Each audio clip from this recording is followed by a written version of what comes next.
What's going on, Charger fans? This is Kyle Diedemann and Catania with the Powder Keg Podcast, and we're going to provide a quick cap update and reaction on the Keenan Allen trade and Joey Bosa and Khalil Mack moves. Let's dive right into it. So this is just guessing right now because Over the Cap has posted the figures for Mack's deal, but I saw a couple inconsistencies with them that I don't know if they're really accurate yet. And Bosa's hasn't did. So here I just calculate how I calculate these restructures. This is just a quick calculator I have on my spreadsheet where I track our cap numbers. So as you can see with Mack, he reduced his cap number to $19 million. The minimum salary for a vet this year is 1.21 for a vet of his tenure, where I saw some inconsistencies just in this moment with Over the Cap is that they have next year's minimum salary posted on Mack's base salary this year, which seemed a little odd. And then his bonus money, like basically the bonus allocations that have been pushed to this year and now were restructured into this year, were actually more than his total cap hit, which should have been something that's added to his minimum salary. So there's just a couple weird things there. I don't know if it's accurate yet, so I'm going off my numbers for now. The total amount, if you take his restructure, if you take his base salary, which is now 19 million, or what his base pay that he renegotiated, which is 19 million for the year, take away the vet minimum salary from that, and you get to a restructured bonus amount of just under 18 million. I'm factoring right now a 2-year deal based on what this Tom Pelissero suggested the total savings were going to be from both of these moves. If they added a void year like what Daniel Popper was talking about, there'd be a lot more savings in total than what Tom Pelissero suggested, and even from what my numbers are going to suggest. So there's a couple inconsistencies here as we're figuring this all out. So if you just added one void year to Mack, which is what's on Over the Cap right now, the bonus per year, you just split that restructured amount between this year and that one void year in the future, comes out to just under 9 million. So the cap hit that we've finagled here is just over 10 million total. But then you have to go back and add in the total amount of bonus money that Khalil Mack was accounted for on Khalil Mack's contract this year, or like just Khalil on Over the Cap's, on the Chargers cap sheet this year, which was around 15 million. And the way we got to that number was his restructure in the first year was just over 7 million. The restructure in the second year was just over 7 million, got us to about 15 million. Now we're adding in this year's restructure, which is a little over 10.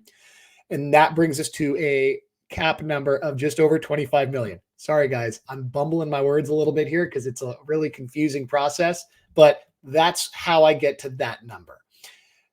$8.895 million was pushed into next year if this is what they actually did. If they added in a third year, then the bonus per year would be this number, just under 18 million divided by 3. And then you would take that number, add it to the minimum, and that would be our new cap hit. So it'd be a couple $1 million less with a little bit more dead cap pushed into the future. I'm not thinking that's what they did and right now. So the savings in year one for Khalil looks to be right about 13 million. Bosa's same exercise. He was dropped down to 15 million. Minimum salary is 1.2. Restructured amounts just under 14. I'm guessing that they didn't add any void years. They just went with this year and next year.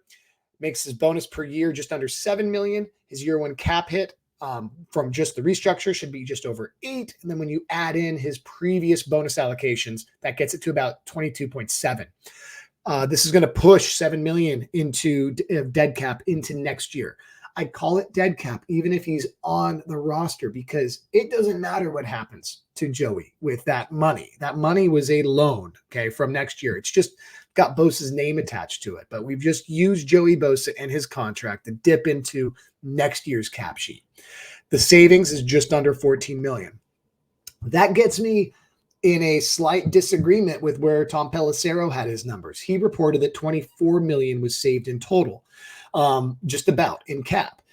But where we may have what's a little bit of an unknown is Joey Bosa has $4 million in incentives being offered to him. So perhaps around 2 to 3 million of those incentives are numbers he's likely to hit, which would then be allocated in this year's cap. So let's say they gave Joey an incentive of $1 million for 3 sacks, an incentive for another million at 6, another million at 9, and another million at 12.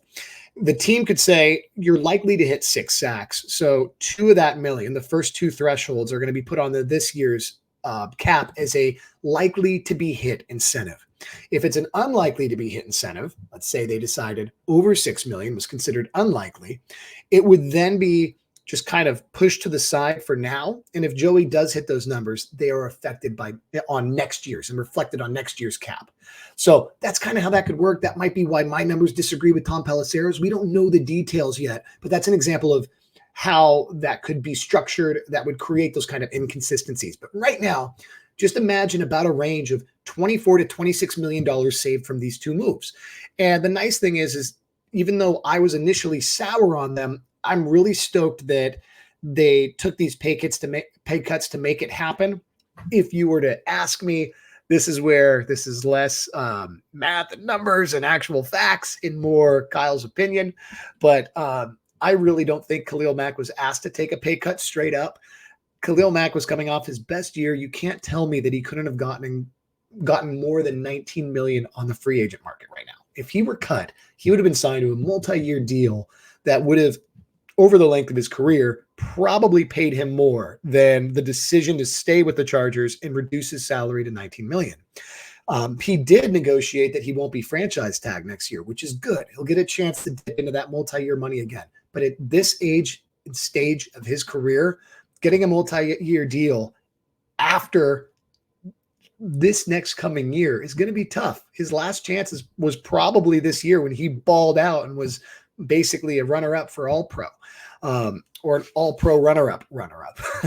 So I'm really impressed by that. I think that Bosa was actually approached to half his salary. He was going to make about 22 million. It looks like the target was saving about 11 million total, because that's what Joey and Bosa contributed together in their pay cuts. If I had to guess, there were rumors coming out that Bosa was being asked to take a pay cut and he was refusing. Just me, in my opinion here, guys, I think Joey was refusing to take the pay cut. Matt came in and said, hey, what's it going to take to get you to stay? Let's do this together. Let's rebuild both of our values, because Joey wasn't probably going to clean up on the free agent market, if he were to be cut after his injury-plagued seasons. So let's do this together. Let's build something dominant like we'd been hoping for in the past, but it hasn't happened yet because of these injuries. And I'm putting a stake in on this too. I'm going to bridge the gap between what you're willing to do and what the Chargers are willing to do. And the Chargers, to their credit, offered Joey a path to getting actually more than he was going to get paid previously. With those incentives, he can recoup everything that he's given back. He got a bump in his roster bonus next year, and they brought the roster bonus deadline to the first day of the league year. So the Chargers are basically going to be flexed into having to decide whether they take on more dead cap to trade Joey or cut him ahead of time. So it's going to be a crazy offseason next year, but really cool to see those guys retained in a way that they're basically both betting on each other. Very neat. So what's the effect on 2024's cap? Before last time we spoke, we needed to create $43 million worth of cap room, 43.5 actually, to account for in-season budget, for our rookie pool, for everything. Now we actually have created about $40 million in cap space. Over the cap has us at about 26, 27, but they're not including Joey's restructure yet. So that's, we're getting to a place where we can really do anything we want in free agency right now. We can sign 3, 4, 5 guys to backloaded deals if we really wanted to. I don't see that happening, but they have a lot of flexibility at this point. We still have a decent amount of holes to fill. We'll get to that in a second, but 25 million is a very, very healthy budget. As you can see, our cancellation chart hasn't been affected a whole lot. Kenneth Murray, we're going to go over that in a little bit, has been knocked down to a 6th. We've canceled out Austin and Gus. That already happened. none of our other guys that might get us a seventh have signed for anything yet. Non-qualified signings with Puna Ford and Troy Dye, those guys aren't going to affect the compensatory formula. We haven't seen their numbers yet, but Ford was coming off a down year, signed a 1-year deal. That sounds like it's going to be more of a prove it. Troy Dye, special teamers guy, maybe has some linebacker snaps upside, but we're not going to see him in a starting role. Will Dissly and Hayden Hurst both signed contracts after being cut, so they don't affect the formula as well. This is where it gets interesting. Effect on 2025's cap.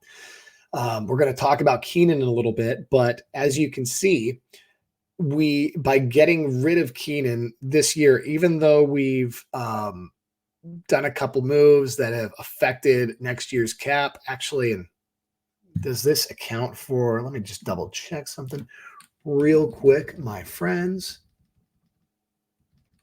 Oh, shoot. So I have a little typo on here.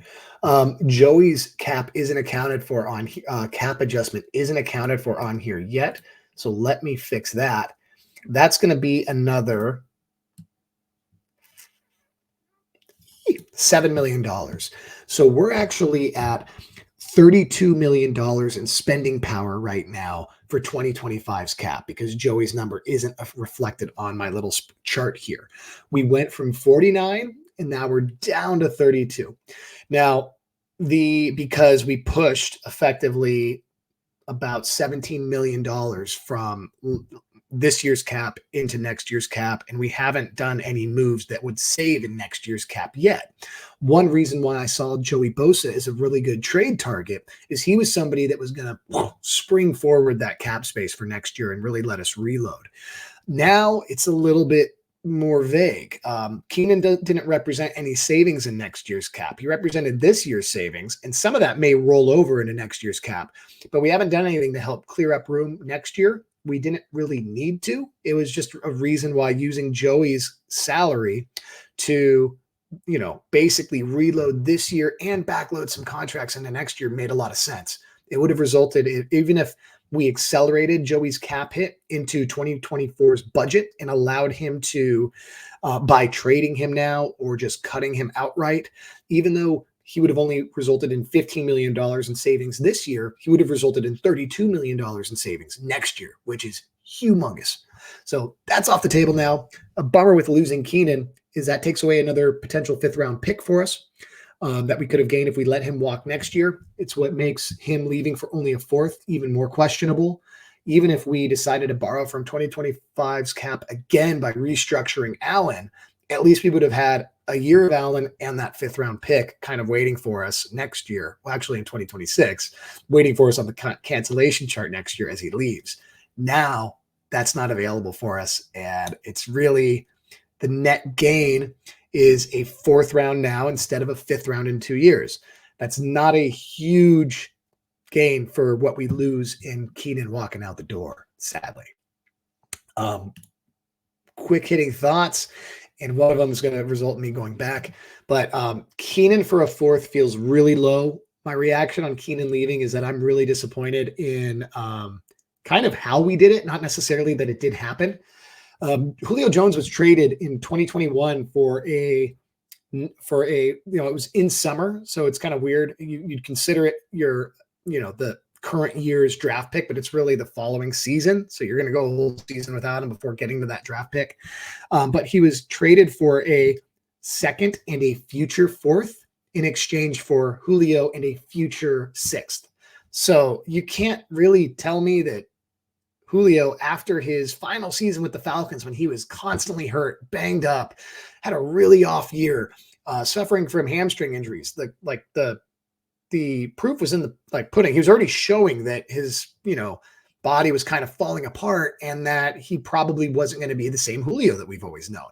Keenan, on the other hand, is coming off a season where he was pacing himself to set career highs.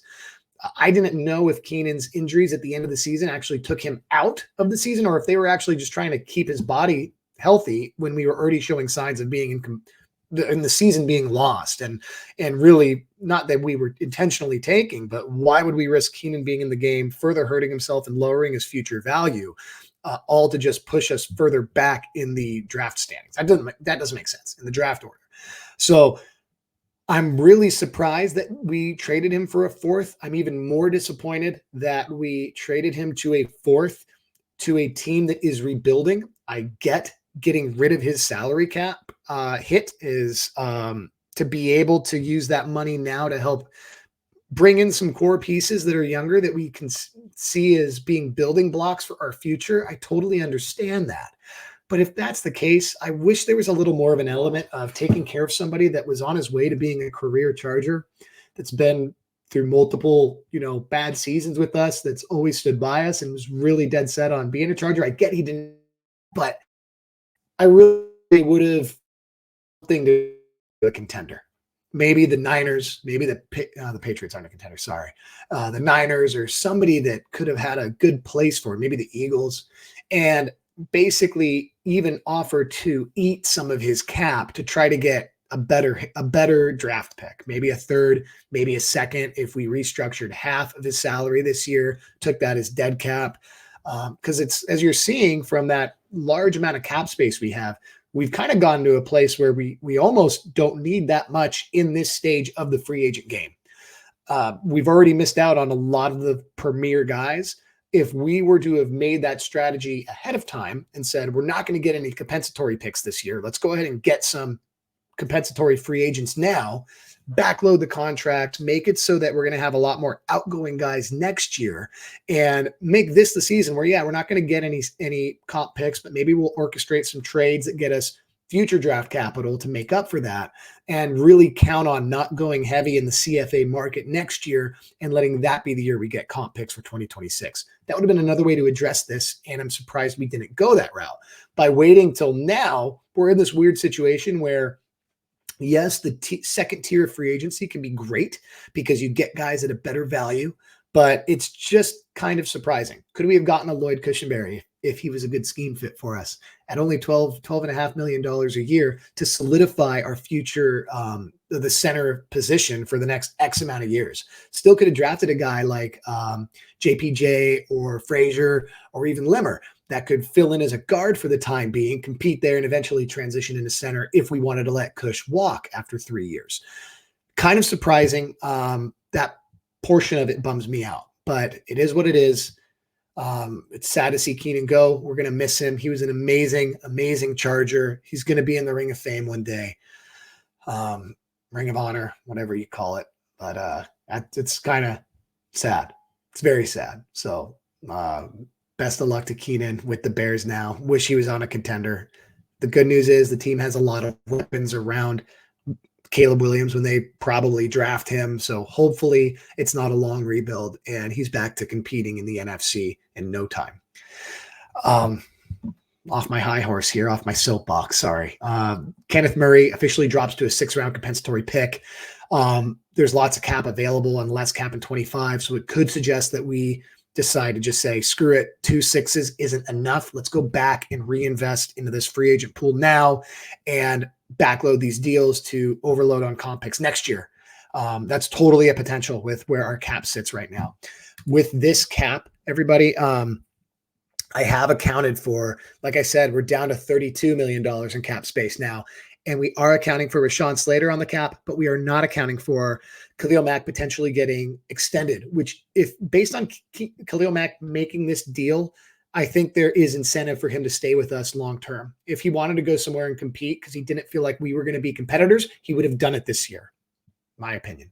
Sante Samuel could be somebody they decide to extend. He's not going to come at a huge year one cap hit, but it's going to be decent. I think Josh Palmer is going to end up walking next season. So we'll see. Rashawn Slater's taking a almost $20 million cap hit. He could be somebody that we extend. Even if we do, he's still going to be above $10 million a year. Not on his APY, guys. Sorry, $10 million in that first year. As they backload that deal, he's probably going to be somewhere in the $25 million and above APY range. How big of a need is wide receiver right now, guys? I don't think it would be wise for the Chargers at this point to draft a Marvin Harrison Jr. or a Neighbors. I know I'm going to get some pushback on that, but if we're taking out 2 big pieces of outside talent, I don't think it's smart to replace them. If we felt like we needed that level of talent, we should have just stayed with Keenan for the time being. I think if we're doing this, we really, really, really need to prioritize rebuilding this team from the inside out. And that means getting somebody like Bowers. I think Bowers just moved up in our need rankings. I think really making sure we hit on our center is going to be big. If that means prioritizing that second round pick, I'm all for it. Let's bring in Zach Frazier. If we can trade back up after trading down to 10 or 11 or 12 to get Bowers and some extra draft capital, if we can trade up, and if Harbaugh doesn't think Pipkins is the guy, maybe we grab a Fuaga. Maybe we grab JPJ in the mid first if we trade up, but not as aggressively. If they feel like a guy like Bo Limmer, available much later, who's looks like a beast, I'm all for it. We might go and get a Bozeman and then plug Limmer in as guard competition with Salyer. And if Bozeman's only here for a year, we can very quickly bring Limmer in as our center of the future. So that could be very interesting as well. And there's another couple targets out there. Same thing with the defensive side of the ball. I really think that if we prioritize Mack and Bosa and bringing them back, if we allowed ourselves to have this soft interior with our pass rush again, it's going to be devastating. It is great to have two elite ends and edges. I would just much, much, much rather have one elite edge and one Chris Jones type or some sort of defensive tackle that's going to bring just a gnarly pass rush penetration that then forces the quarterback to one side. I'm kind of tired of seeing the Chargers have great edges, but a pocket for a quarterback to step up into. I think it's going to be way more beneficial to have somebody that can penetrate the center of that line, collapse the pocket, and force him into Mack or Bosa's arms.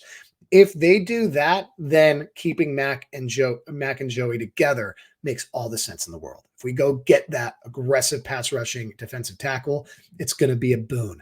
I don't think that's really available anymore on the open market. So I think we're going to either have to get creative with a trade, look for a guy that maybe gets I haven't looked into the market yet, but if there's a guy that's available that gets his 5th round option declined, that was drafted, 3 or 4 years ago, and it looks like the team's going to move on to him, similar to an Isaiah Simmons last year with the Cardinals, maybe we can go get somebody kind of on the cheap that just needs a new change of scenery to really get things going again.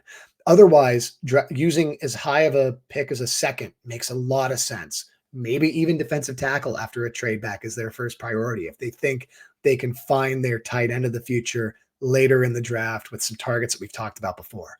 So those are my thoughts. I think it makes more sense to go with what we have at wide receiver and take a shot in day 3 for a guy that can fill in as a speed threat.